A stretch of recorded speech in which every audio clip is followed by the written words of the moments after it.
নমস্কার বন্ধুরা, কেমন আছেন সবাই? আশা করি সবাই খুব ভালো আছেন।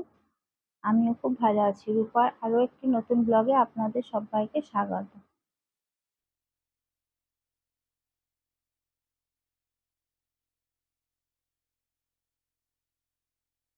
আজকের বানাবো সামলা দিয়ে শুক্তো। সামলা শুক্তো বানানোর জন্য এখানে সামলাগুলোকে কেটে পরিষ্কার করে নিয়েছি। আর বানাবো মাছের ঝোল।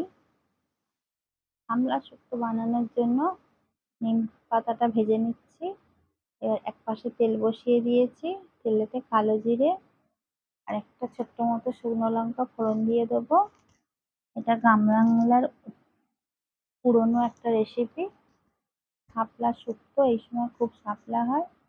আমাদের গ্রামে প্রায় ঘরে ঘরে শাপলা শুক্তোটা বানায়। তেলের ওপর এবার শাপলাগুলোকে দিয়ে দিলাম। দিয়ে শাপলাগুলো একটু ভাজা হতে একটু হলুদ আর একটু জিরে, এতে বিশেষ কিছু দিতে লাগে না, অল্প উপকরণেই হয়ে যায়।